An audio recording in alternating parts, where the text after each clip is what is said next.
and offer me a job at the Secretary of State's office. And so your official title is what right now? I am the photo video specialist. Do everything except for the governor's office, though. But you have done a lot of governor's stuff in the past, haven't you? Oh, yeah. I've done 13 presidential candidates. And somebody we know today, too, right? Yeah, and the last one was Donald Trump. I was obsessed with wood carving. Tell me how you got into this. I'll go back to my daughter here, who's a huge Harry Potter fan. And if you're familiar with Harry Potter, they all got their own little special character magic wands. So I thought it'd be kind of neat to make her one. And so she loved them, and I ended up carving her 3 or 4 more. Then my son asked me, because we both fish and hunt a lot, carve me a crappie. So I carved a crappie. Crappie is the one that had won the 2nd place in the world event. It's more than a hobby. So it's more of a bragging rights type deal, plus world title. I mean, there's people from all over the world, literally all over the world, that come to this thing. And I made friends with guys in Sweden, Iceland, the UK, Germany. I've got guys all over the world that I'm friends with that follow me on my YouTube channel. That's incredible. Hi, everybody. Welcome to TomCast. This is Tom Wilkins. I have a special guest, so hang around. That was the teaser. Welcome back to TomCast. I'm Tom Wilkins, and my special friend over here. Everybody needs a special friend. Danny Harris over here. Danny, say hi to everybody. Hi, everybody. The excitement is brewing here in the studio. Danny, you and I go way back. I mean, way back before there was time, practically. That's how far we go back to the I was telling somebody today that Tony Witt era is, I think, the first time I met you. Yeah. Is that correct? Yes. You came in, you were snapping pictures of this Elvis guy. Actually, I met you at the Tusk Club meeting here in Hot Springs. At Arlington. Yeah. Yeah. And I came up to you and said, hey, you do Elvis. You ever have any Elvis and tribute artists there? Right. And you just kind of went, yeah. Yes. Everybody and their brother comes up and says, bother me, son. Don't bother me. And then we went on later to become friends. Well, at least that's what the story is. Anyway, Danny, it's been way too long to get you in here, but we had to wait till I built a studio anyway, so what the heck? Let's go back. How did you start I know you started out, I think, in photography. Is that correct? Yes. Is that fair to say? Still do it. Yeah. Let's go back to the little Danny. Where'd you grow up? I grew up here in Arkansas and mostly in Alexander, Sling County. Okay. We lived in Little Rock briefly for about 8 years. And then I was born in Omaha, Nebraska. I'm sorry. Yankee born, rebel raised. Yeah. My mother used to tell me I was made in Arkansas, though. All right. So I didn't know what that meant till I was about 18. I don't see the sign anymore. So, yeah. But anyway, we lived in Little Rock for a little while. Then we moved out to Alexander and been out there 57 years. So you're still living out there? Yes. Yeah. We've lived away for a little while when I was still married to the other one. Yeah. But after my mom and dad started getting up in age, we moved a house out there, and we've been there ever since. Okay. And where'd you go to high school? Went to Bryant High School. Okay. So graduated. Any great memories of Bryant? No, our football team sucked at the time, kind of like the Razorbacks right now. Well, that they say it's coaching. I don't know. Well, they fired Sam. Yeah, they did. They did. No, just that's where I met my current wife. Yeah, when she went there too, and we refer to them as best wife so far. The best wife so far. Yes. That's right. Yes. But it was just went through school. I coasted through. C average. You're an average kind of guy. Yeah. Well, I mean A's in of course art and in biology. So. Biology. Yeah, the sciences. Well, that came in handy. Yeah, I guess. Yeah. I don't know to who, but you could make a career out of that, kind of, couldn't you? Yeah. So you kind of were you like the wallflower of the class, or what was some of your interests? Yeah, I was boring. I didn't, and I had a few friends we hung around with. We didn't have that. We weren't the popular kids in school. So we sat at our cars and trucks at lunch and just talked about hunting and fishing, Well, basically, and girls. oh, girls. Oh yeah, well, Oh, girls came up every once in a while. okay. Well, most of my friends that know you say that you really were quite boring Yeah. growing up, but then something happened. You got interested in high school in photography, or Yeah, I started taking pictures earlier than that, but really getting into it was around in high school. Yeah. okay. And so how did it develop into your career? Kind of coasted with it for a long time. Always had a camera with me doing, taking pictures of something. And The old Polaroid where the picture came yeah, out? I had Okay. Polaroid. Then I had the little 110 Instamatics. I remember those. Yeah, and then You are pretty old. yeah. No, but so you started out and you were did you have your own little developing studio at one time? I developed in high school. I didn't do anything at home develop Okay. wise, but I did do it in high school. Your parents wouldn't let you have chemicals Yeah. at the time. I'm sure. Yeah. Well, okay. So help me out here. What happened then? Well, after high school, I went straight to work, and but I went to work as a mechanic. A mechanic. As a mechanic, I got to talk to you about my car. know nothing about cars. Nothing about cars. What kind of mechanic? This is from I knew cars, but it was from like the '60s models up to about the '70s models. After they got computers in them, Oh, you was don't done. you don't understand computers No, at all. not on the cars. Yeah. Okay. All right. Okay. So you dabbled in that, then what? Well, went from auto mechanic to heavy equipment mechanic for a rental company. I'm not going to mention their name, but for a rental company, worked with them for 10 or 12 years. Okay. And then I went into welding. Welding. I was a welder. You skirted everywhere around your profession today. I mean, it was way out there stuff. And I was still painting in the background, drawing, painting. I was always drawing and painting. We're taking pictures of what I was going to draw and paint. And that's kind of how the photography thing started. I would go out and paint and take pictures of what I was painting. right. And of course, landscapes and wildlife Sure. was always my main focus. You know, the mind's a terrible thing to waste, and so is talent. But at what point in time you dabbled in painting? You said. I painted a lot, drew and painted a lot, and then went into got a friend of mine that had a gallery, and well, he wasn't actually a friend, but I knew him, and he taught me into bringing some stuff in to work on to sell. Okay. And I actually came down here to Hot Springs one time, All right. and had some paintings out, and walked into one of the galleries down there and asked the lady about, how can we show some work? Oh, yeah. She's kind of like, well, we get a lot of artists in here. And that lady didn't work there. Yeah. Yeah. So she goes, if you bring some by sometime, I said, well, I got some in my trunk. So I took some in to her, and she immediately said, I want to use you. I want to feature you as the artist of the week or the month or whatever they were doing. Things must have been pretty slim back in those days for the lady, huh? Yeah. So we set it up and came down here, and I was the featured artist of the month down here. Wow. I don't remember what year that was. 87, 88, somewhere in there. Oh, it's in the 1900s. Yeah. Okay. All right. Well, I didn't know where you're going with that, but gosh, all these years that I've known you, which has been substantial, I might say, I never knew that you were an artist. You never talked about it.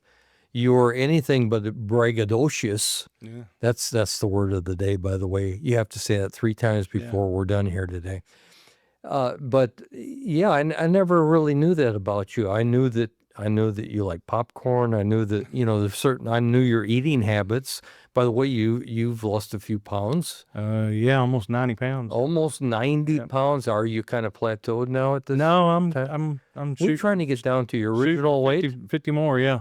Like 8 pounds, 7 ounces? Trying to get 185. Oh, I thought. And then I'll come back your up. birth weight. I didn't know. Running this back up because I'm losing muscle mass too. Don't scare me with that. Most people out there don't know that Danny and I actually were at one time we were a professional wrestling act. Yeah. And I was like the manager, and he was the big old, how much did you weigh? 327. 327 pounds. And he'd go out there. Can't remember. Did you call yourself the Crusher, Danny the Crusher? I just can't remember that. That's those days are long gone. But we both, like I said, are getting down there. Those little kids on Facebook, you see the little babies doing I want to see one of you and me someday. Yeah. Doing that. Anyway, so you're bouncing around. You like to paint, and you went to Bryant, and what? Tell me something good that happened. Well, since I was doing so much photography, I had a ton of pictures, and I had a niece, Brooke. She asked me to shoot her wedding. She's getting married, and she asked me if I'd shoot her wedding. Oh, you mean take photos of her wedding. Shooting is a bad. And I said, Brooke, I don't know anything about shooting weddings. Really? But I did it, and she liked it. And somebody else asked me later on, so I started kind of rolling on that. Okay. Shooting some weddings and some senior portraits here, just doing it on the side. I was still working full time. And then I got hooked up with some schools and started shooting some schools and church directories. And then came Mike Huckabee. Mike Huckabee. Yeah, I think actually he's a dear friend of mine. So go ahead. But Mike and I went to church together. Okay. And when he ran his first time for president, he asked me to do his official campaign photos. And you told him that you had already done weddings, so you were really experienced, right? So we got set up and did his official campaign photos, and ended up doing some other events with him after that. And then, of course, she dropped out of the race. Right. And I don't know if you remember Alice Stewart. Do you remember the name Alice Stewart? Yes, I do. She was his press secretary at the time. All right. And she went, when he dropped out of the race, she went over to the RPA to work with the RPA. And then she called me one day to shoot an event for them. What's the RPA for somebody who doesn't understand what that is? Republican Party of Arkansas. Okay, I just want to make sure they knew. So she called me for an event to shoot, and I think it was I can't remember what presidential candidate it was. Tim Pawlenty was at the time he was household word that I've already forgotten. I think he was governor of Minnesota or Michigan or something. Okay, that makes sense. Anyway, so I did that event, shot their event, and ended up shooting some Tusk Club events. And before long, they were using me for everything. The RPA was using me for every event. And so I quit my job and went in. Doing the trucks. Is that the job you had at the time? The heavy equipment. The heavy equipment stuff, yes. So I went into it full time. Actually, welding. I was welding at the time. Welding. Yeah. So I took a welding job. Welding, we've got, you still can't fix my car. Okay, go ahead. Go ahead. So I quit all that and dove full time into photography because at the time I had 4 or 5 schools that I was shooting, and that was making me more money than I was making in 6 months welding. Okay, now let's stop for a second there. What kind of cameras back in those days were there, honestly? What did you kept upgrading? Well, when I started, you had, or I was shooting digital before I started the business. I was shooting film cameras for up until the early 80s. All right. And I tried my first digital camera just to see if I'd like it, because I didn't think I would. And I ended up liking it and just went from there because I knew that's the direction it was going. And I've been called a Photoshop guru, so it just fits seamlessly into Photoshop. Right. So it's I went digital, never looked back.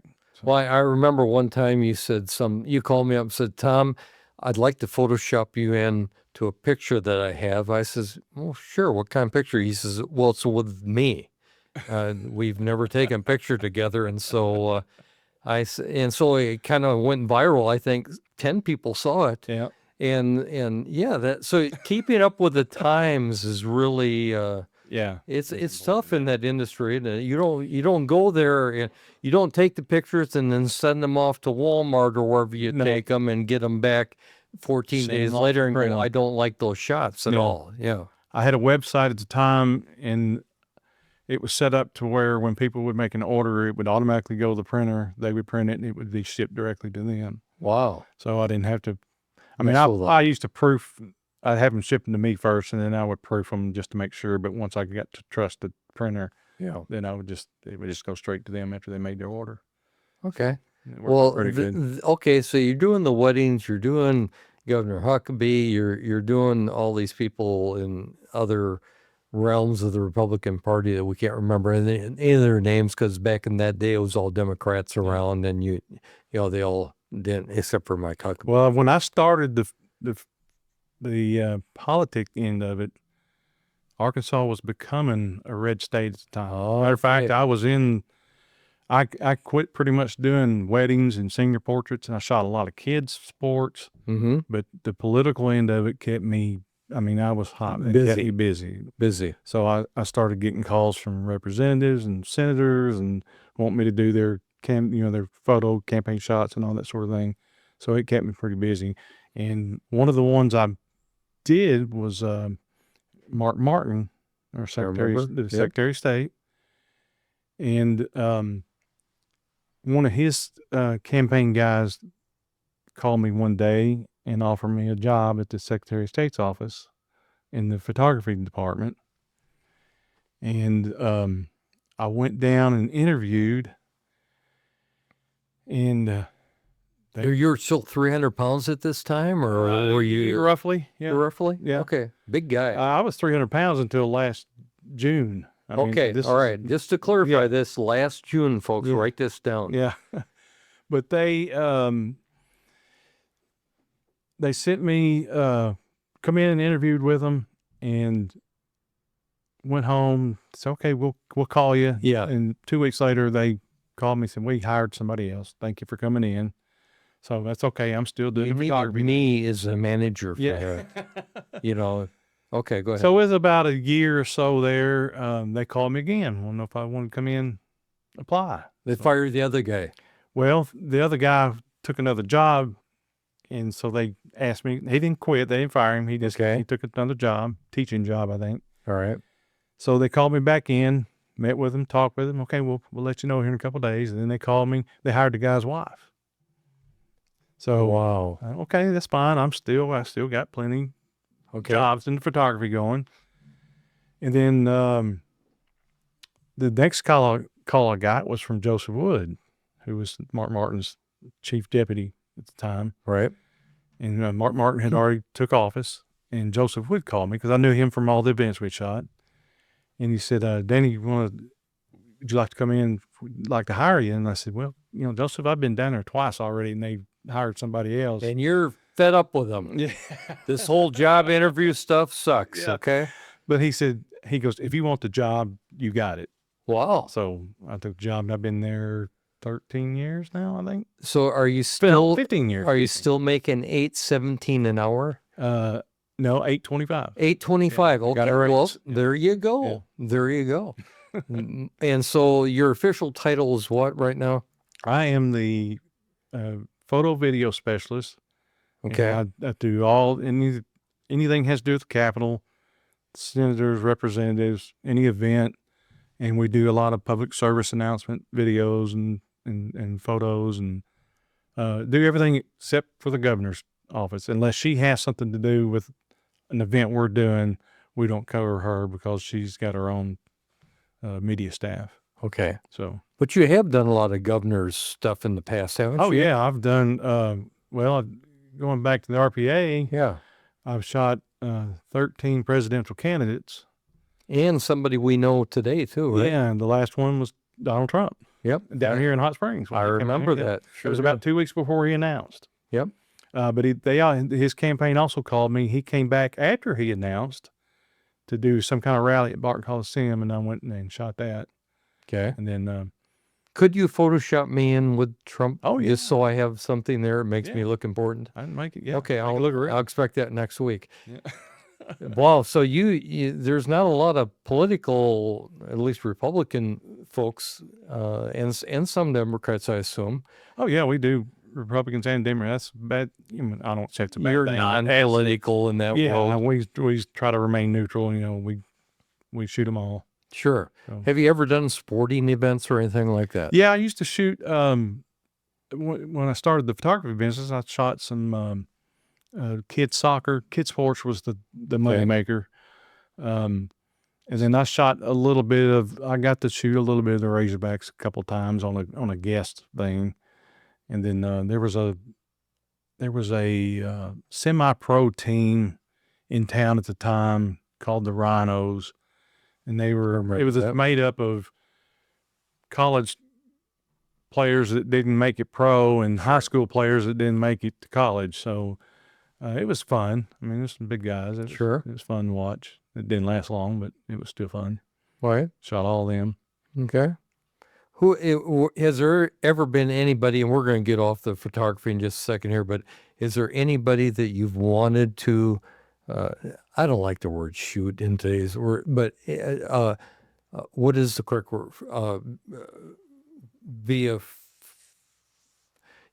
Help me out here. This is what Celebrity wise you're talking about? Yes, just anybody that you really wish that you'd been able to do that. Because I can make this happen. I know, we got 50,000 viewers out there and plus, so just let me know. Well, I don't, there's not anybody really jumps out of my head. I've shot some celebrities, Lee Greenwood, Tom Wilkins. Yeah.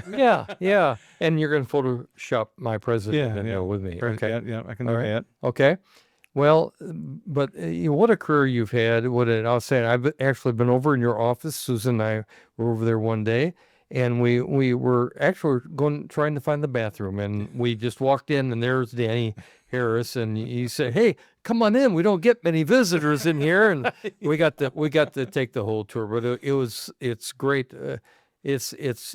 Is it in the basement or first? Yeah, my office is in the basement. That's the one we were the lower level. Yeah, right off the elevator. Yeah, that's where the bathrooms were. Yeah, but no, you have a wonderful office, and you have couple people in there working that are as well. We got two other photographers, and then we have a graphics arts guy that does all our graphic artwork.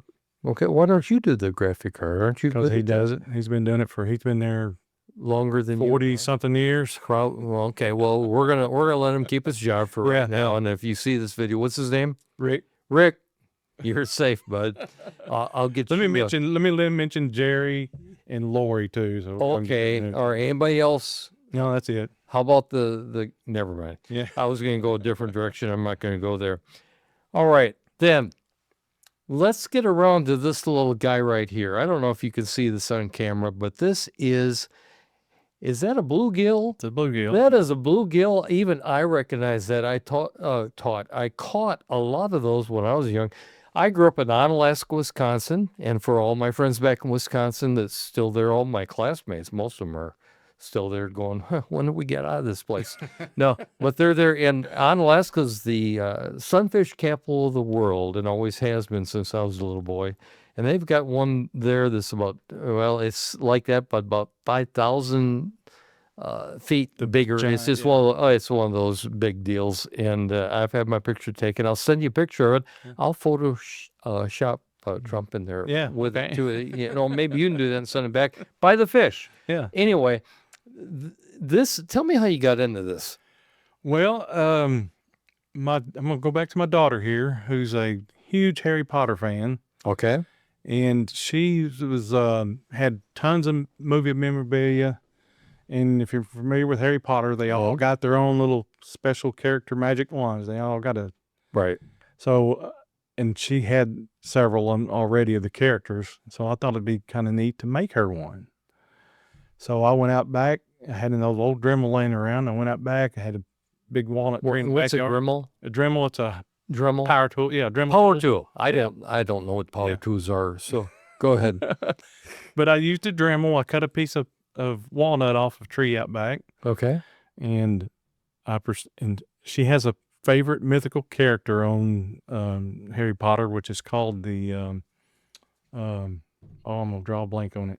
The Tomcat or anything close to that, or she's gonna kill me. Well, that's okay. We'll come back to it. Anyway, so this A character. I carved this mythical beast on the wand, and I'll send you pictures of it. Good. And she loved it, so I ended up carving her 3 more different types. And then How old was she now when this? oh, that she was. That's 5 years ago, 6 years ago. So 8 or so. No, she's 34 now. So Well, she's more than 8 then probably. But yeah.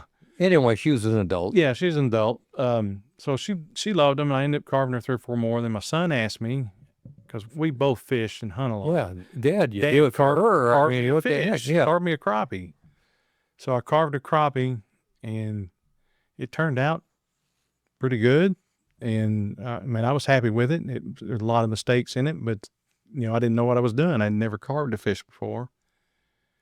And I showed it to a friend of mine at work, and she was friends with Carlton Wing, Representative Carlton Wing.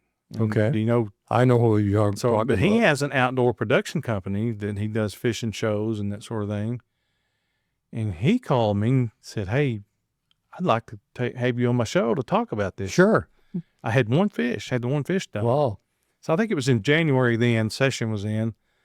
And he said, we'll plan it and do it in August. Come out and film it in August, and then the show will air in October. All right.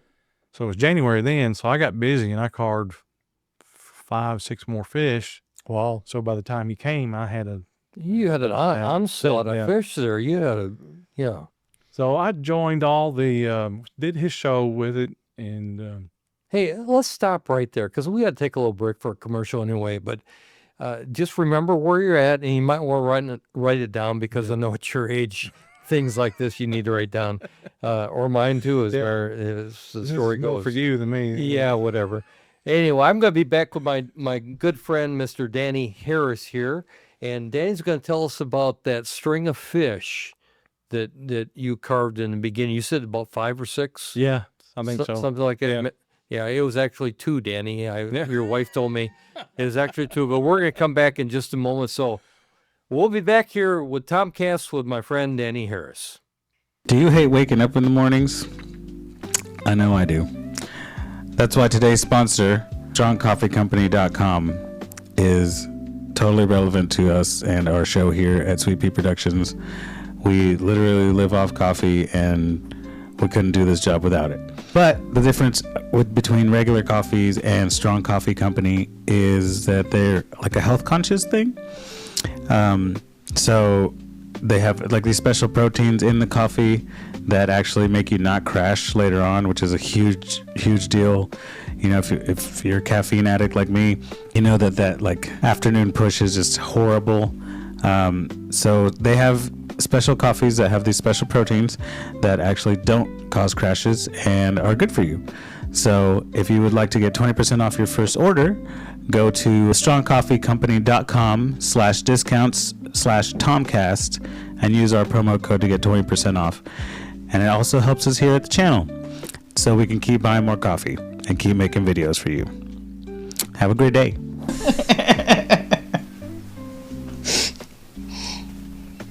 Welcome, everybody. This is Tom Wilkins and TomCast, my dear friend over here, and something smells fishy around here. Look at this beautiful fish in front of me right here.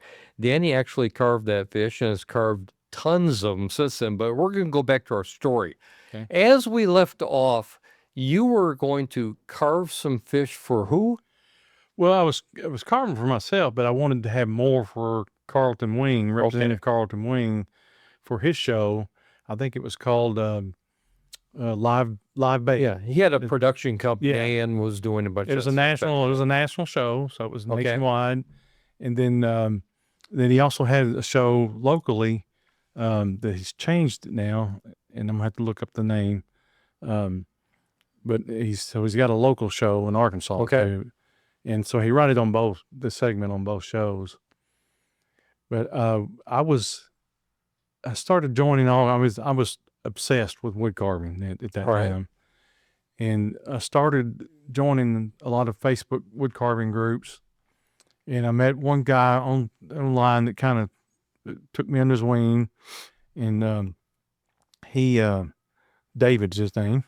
And so we'd message back and forth, and if I needed to question something, he would answer, and then he sent me a ton of patterns and just kind of helped me through, taught me things that I needed to know. Was there a class online or anything? You Just took? YouTube videos. Well, so there are people out there that do this kind of stuff besides you. I mean, Oh yeah. okay. But he taught me into going. He said, "Man," he goes, "I've taught guys." He taught workshops, and he said, "I've taught guys that have gone to workshops and won world titles that Aren't near as good as you. yeah." So Yeah. he said, "You need to go enter the World Taxidermy Fish Carving Championship."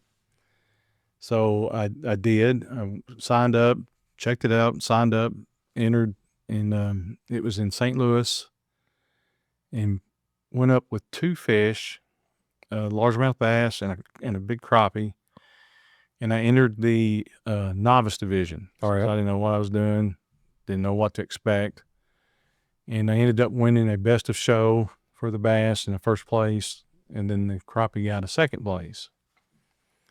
So I started I was carving one after another, and the World Taxidermy and Fish Carving Championship is every 2 years.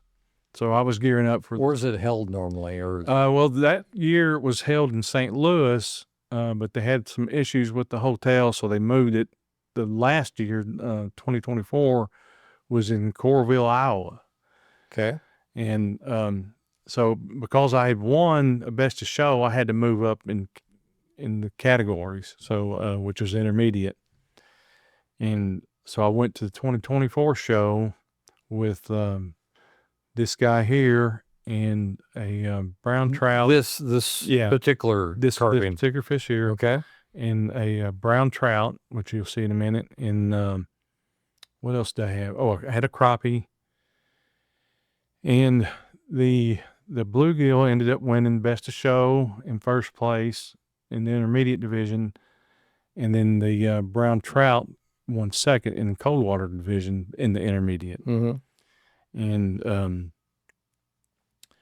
so I was next. If they have another one, we're not sure if they're going to have another one because the guy that owned it, Breakthrough Magazine, is retiring. So we're not real sure if they're going to have another one.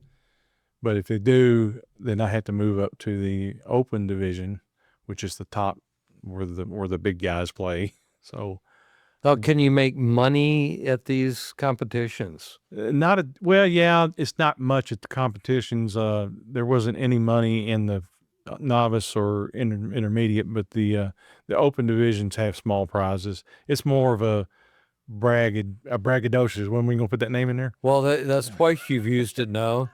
So we got one more time you have to use that word. So it's more of a bragging rights type deal, plus world title. I mean, there's people from all over the world, literally all over the world, that come to sing. And I made friends with guys in Sweden, Iceland, the UK, Germany. I've got guys all over the world that I'm friends with that follow me on my YouTube channel. So now you have friends now. 25 years ago, you had like 2 friends that Yeah. I know of. Now you've got all this plethora all around the world of friends. So Okay, go yeah. ahead, I didn't mean to. But that's all right. Yeah.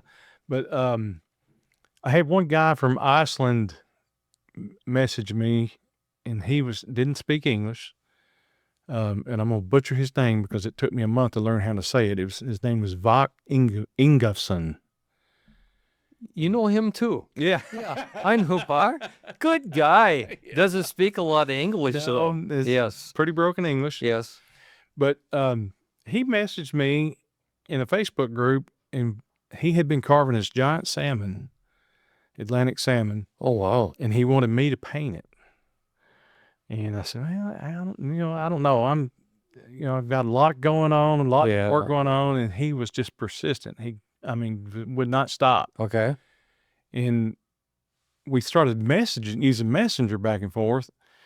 In Facebook on the group, you had to hit translation to read what he was saying because Kind of like with me. yeah, Yeah. because so he We got just scroll it's underneath there. Icelandic, and you hit translation and you could read it. Right. Well, when we started in Messenger, all of a sudden it's perfect English, Really? and there's no translation. I was like, how's he doing that? So we messaged back and forth there for what seemed like forever, and I'm still turning him down. And finally, I get a message from another guy, and he said, his name was, oh God, I'm gonna butcher it too, Bergthor Johansson. You did butcher that. Yeah. Johansson. Yeah. Go ahead. But anyway, so he messaged me. He said, "Hey, can I call you?" And I said, "Yeah, sure." He said, "I'm a friend of Vox. Can I call you?" Well, turns out when I would send the message to Vox would send it to Bergthor, who speaks English, and he would translate it, send it back to Vox, and then Vox would send it to me. And so it was going back and forth between You didn't him. know what the heck was going on. Well, I didn't know until he told me. So now we know. But I ended up thinking, you know what, this would be a cool story. It's an international deal. Yeah. And I was kind of in between fish. And, well, I had one going, but I could put on hold because it wasn't a commission. And so he sent it, shipped it to me. It cost him $1,200 to ship it. Oh. And got it over here and got hung up in customs because it didn't have the type of wood it was. And he had it insured for $20,000, and customs said, well, you're going to have power of attorney to take over something like that. So he's going to have to hire an attorney here in the U.S. Oh, no. So he said, now, if it's only $2,500, we can ship it right through. So and what he'd done is he had insured it for $20,000. And I texted him back and messaged, tell him it was worth $2,500. You can still keep the insurance on it for the $20,000, but just tell them it's only worth $2,500. So he did, and then I was able to pick it up. So are they coming after you now for lying to him? Okay. No. All right. But I ended up painting it, and I made a YouTube video out of it. Really? And shipped it back to him, and he opened it. There's a big sporting goods store. They're kind of like America's Bass Pro Shop for Iceland. So he had this big reveal in the store with all these people around to open it, and he broke down and started crying. It was it's pretty cool. He was really, and he had seen little snippets and pictures of it, but he didn't see it in person.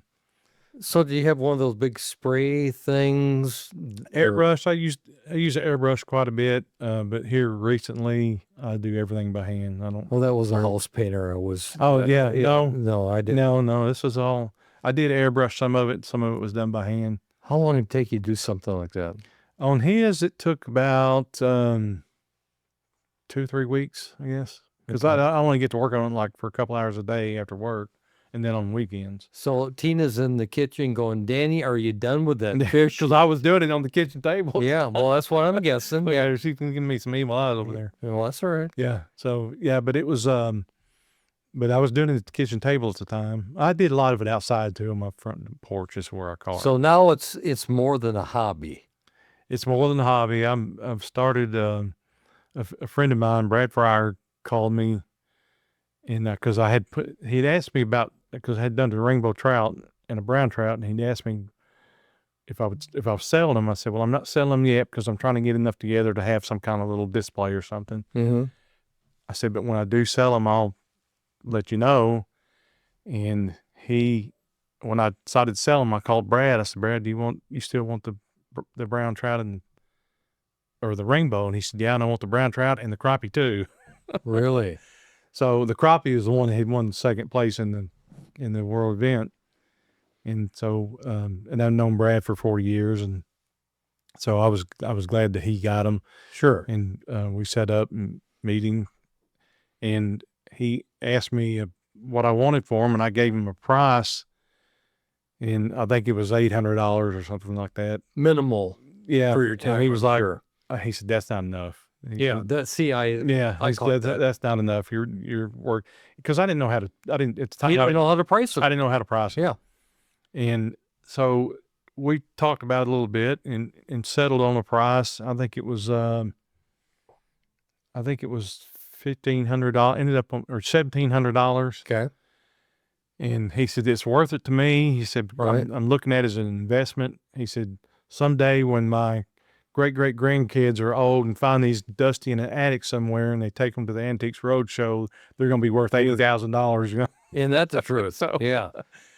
But I had the bluegill and the brown trout that had one in the 2024. They were in a museum. I had a museum, Wingate Museum, and at Hendricks. Okay. Called me and asked me if they was doing a display on fisheries conservation in Arkansas, and they needed some 3D stuff. So he asked me if I could display there. So Sure. I did. I had 7 or 8 pieces in it. 5. I can't remember, 5 pieces, including the bluegill and the brown trout.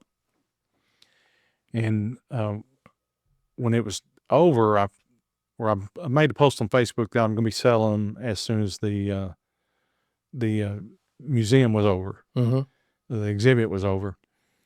And Brad immediately was one of the first ones to reply. He goes, "I want the brown trout and the bluegill." So we set up and got it. He's already paid me for them, and I still got them. So, Wow. but he was been in Colorado elk hunting, but Yeah. he's back now. So I'll probably take them to him here in the next few days. Well, and you've done other things besides fish, of course. Yeah, I've done a duck, a couple ducks. I've done a deer, and Deer? yeah, I've Like done a deer. how big was? Oh, the one? deer's not. Oh, it's a small. Yeah, it's like A replica of a big deer. Yeah. Yeah. Okay. What else? Oh, a hummingbird that Wow. I gave to my wife, but we ended up giving it to my sister because she was in the hospital and she always wanted one, or she was begging me to carve her one. So my wife was kind enough to, while she was in the hospital, we took it to her in the hospital. So All right. Well, that very interesting stuff. We're going to have to go pretty soon here because, quite honestly, we don't have enough tape in the camera to talk about your career here. But maybe we can have you back. I hope you can come back again some other time. We can get into some of the other carvings, and of course, you can show me the picture that you photoshopped me with President Trump in. okay, I can do that. And little things like that. But we are going to try and also, when this is all said and done, we're going to take a photo of the carvings that you have brought in here because this table wasn't big enough. And how many do you have in stock at the house? This is all of them. This is it? Yeah. Okay. I've got a couple at work that's just sitting there. So this is a good time if Tina's ever going to rearrange furniture. She's got more places to arrange it now before you got go. my little man cave room that. Okay. Yeah. So. Well, that's great. Danny, been great having you here, Thank my you, Tom. friend. And when we come back on another episode, we'll talk about a wrestling career and just we got a funny story about yeah, that. and about we'll call Tony on the phone and say, Tony, Elvis, how you doing? Yeah. Great guy. But what an interesting life you've led, and so far, and you still have 2/3 of your life left since you've lost all this weight. Yeah. I hope. That's like the doctor told me. Remember, I told you that earlier. He says, "You want to live another 10 years?" I said, "Starting when?" So, and isn't that the truth? Health is very important. We can talk about that someday because we've both been down that journey. Yeah.